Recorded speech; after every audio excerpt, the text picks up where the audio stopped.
শিক্ষার্থী বান্ধব ক্যাম্পাস চাই। এখন শিক্ষার্থী বান্ধব ক্যাম্পাসের সংজ্ঞাটা আসলে কি?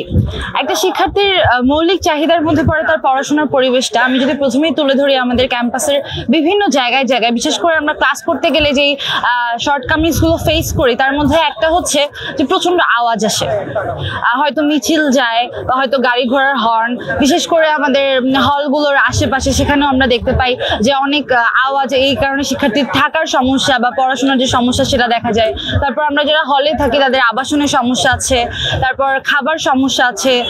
দেন আমি যদি বলি সোশ্যাল সায়েন্সের কথা, সোশ্যাল সায়েন্সের সামনে আপনি এই দোকানগুলোতে খাবারের দাম অনেক বেশি কিন্তু খাবারের মান অনেক খারাপ। কখনো কখনো ক্ষেত্রে আমরা দেখি যে খাবার গন্ধ হয়ে যায়। তো এই জিনিসগুলোর যে একটা সলিউশন নিয়ে আসা শিক্ষার্থীদের জন্য। তারপরে আমরা আরো একটা জিনিস দেখি, মেয়েদের ক্ষেত্রে বিশেষ করে মাস্টার্সের পর মানে এই কারো ডিফেন্স থাকে, কারো বিসিএস থাকে বা অনার্স কমপ্লিট করার সাথে সাথে অনেকে চাকরির জন্য অ্যাপ্লাই করে, কিন্তু মাস্টার্স শেষ হওয়ার সাথে সাথে দেখা যায় হল ছেড়ে দেওয়ার একটা প্রবণতা। এই ক্ষেত্রে শিক্ষার্থীদের অনেক ক্ষেত্রেই তাদের চাকরি জীবনের পরীক্ষা দেওয়ার জন্য এই যে ব্যাপারগুলো এগুলোতে বাধাগ্রস্ত হয়। এছাড়া পেইড ইন্টার্নশিপের ব্যবস্থা করার জন্য আমার মনে হয় ভালো, মানে ব্যবস্থা করা গেলে অনেক ভালো হতো। এছাড়া ক্যাম্পাসে মাঝে মাঝে আপনি দেখবেন বিভিন্ন রকম সহিংসতা দেখা যায়। এই ধরনের ক্যাম্পাস আসলে কোনো শিক্ষার্থী কেউই প্রত্যাশা করে না। তাই আমি আশা করব যে একটা সুস্থ পরিবেশ আমাদের ক্যাম্পাসকে যেন দান করা হয়।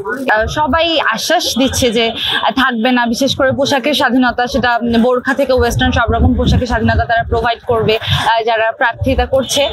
আমার মনে হয় যে করা উচিত, নারীদের সুযোগ সুবিধাগুলো দেওয়া উচিত, তাদের বিশেষ করে ফ্রিডমের যে ব্যবস্থা সেটা করা উচিত। তারপর মেয়েদের হলে হল কার্ড দেখিয়েও অনেক সময় ঢোকা যায় না যদি আপনি হলের পার্মানেন্ট রেসিডেন্ট না হন।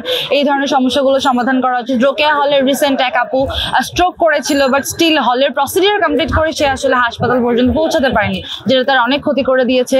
আমার মনে হয় এই ধরনের সমস্যাগুলোর সমাধানে আসা উচিত। তারপর সাইবার বুলিং এর শিকার মেয়েরা কোনো রকম কনফেশন দিতে পারে না, কাউকে নিয়ে কিছু বলতে পারে না, তাহলে মানে তাদেরকে অ্যাটাক করা হয় কমেন্টের মাধ্যমে বা তাদেরকে বিভিন্ন ফেক অ্যাকাউন্ট থেকে হুমকি দেওয়া হয়। গণধর্ষণের হুমকির একটা ঘটনা আপনারা রিসেন্টলি দেখে থাকবেন। আমার মনে হয় এই সমস্যাগুলো সমাধান দেওয়া উচিত। আর যদি প্রার্থীরা সমস্যা সমাধান ভোটে জিতেও না করতে পারে, নারীরা আবার রাজপথে থাকবে। আশায় বুক বেঁধে আমরা চলি।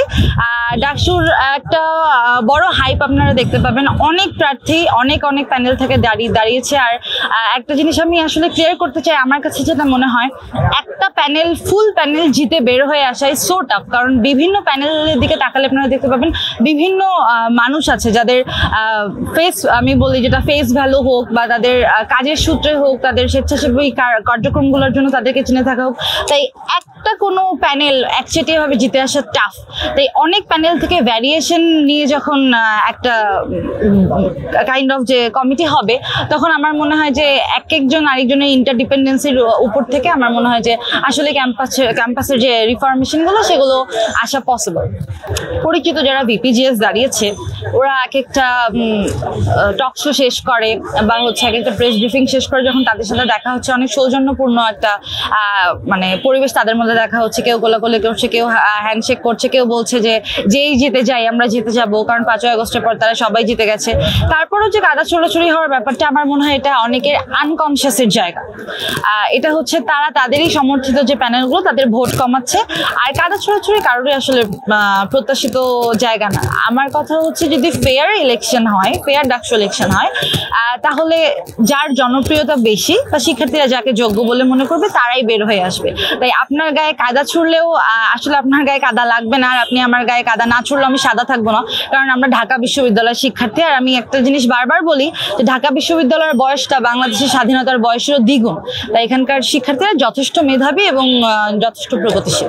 প্রার্থী অলওয়েজ প্রার্থীকে আমি নারী বা পুরুষ প্রার্থী হিসেবে বিবেচনা করবো না। আমি কেন নারী প্রার্থী পুরুষ প্রার্থী ভাবে মানে আলাদা করব? আমি এটা কখনোই আলাদা করবো না। এখানে নারীদের কারো ছোট করা হয় বলে আমার কাছে মনে হয়। প্রার্থী মানে প্রার্থী, যে যোগ্য তাকেই ভোট দিয়ে বের করে নিয়ে আসবে।